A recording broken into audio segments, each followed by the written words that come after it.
Je, hedhi yako imeambatana na hasira, huzuni na kupenda sukari? Mambo haya yanaweza kuwa chanzo cha tatizo lako. Wewe una shida gani? Mbona uko hivyo? Bwana.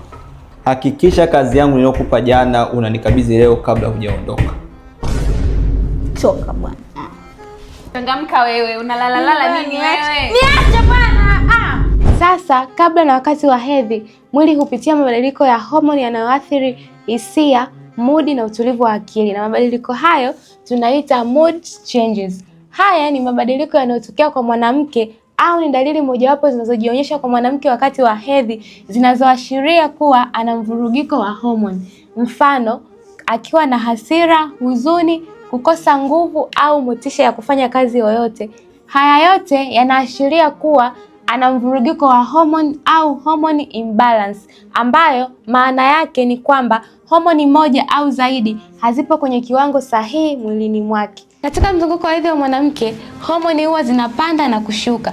Mfano wa homoni hizo, kuna homoni ya estrogen na homoni ya progesterone. Sasa kwa mwanamke anayekomaza mayai vizuri, homoni hizi mbili zitashuka, lakini si katika kiwango cha kuathiri mudi yake. Lakini kama mwanamke hakomazi mayai vizuri, homoni hizi zitashuka kupitiliza, na hapo ndipo itapelekea matatizo ya mood changes. Kisha zitaathiri uzalishaji wa dopamine na serotonin, ambazo hizi ni kemikali za ubongo au neurotransmitters ambazo hudhibiti hisia, tabia na mwili kwa ujumla. Dopamine ni kemikali ya ubongo inayomsaidia mtu kumpa motisha au furaha ya kufanya kitu chochote, kuwa na hamasa ya kufanya kazi au kufanya kitu chochote. Pia atakuwa ni mtu mwenye furaha, atakuwa na umakini wa kufanya jambo lolote. Pia atakuwa na nguvu ya kuanza na kumaliza jambo kwa umakini. Akose hamu ya kufanya kitu chochote. Pia hawe hana furaha au hakuna kitu chochote ambacho kinaweza kumfurahisha.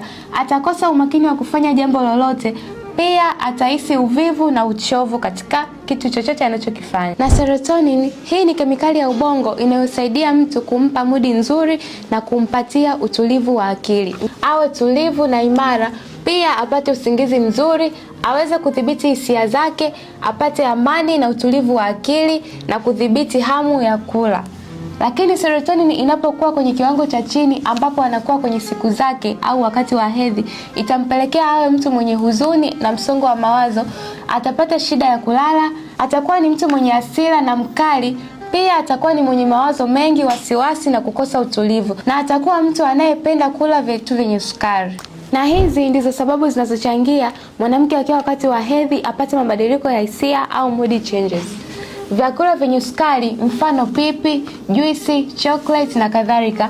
Vyakula vya kukaanga, mfano chipsi, uvutaji sigara, shisha, bangi, matumizi ya pombe, uzito mkubwa na maradhi sugu. Na haya ndiyo mambo ya kuzingatia au ushauri wa kufuata ili upate hedhi nzuri isiyokuwa na mood changes.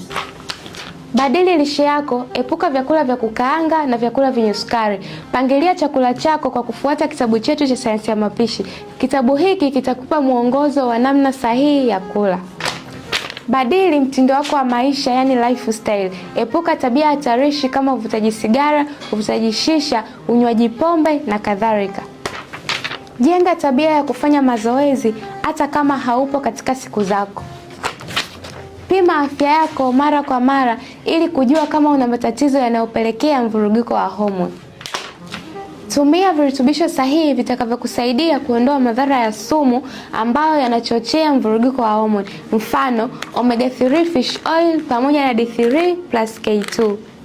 Vitamini D3 plus K2, hii ni anti-inflammatory itakayokusaidia kuondoa madhara yatokanayo na vyakula ambao umewahi kuvitumia. Omega 3 fish oil, hiki ni kirutubisho kitakachokusaidia kuondoa madhara ya sumu.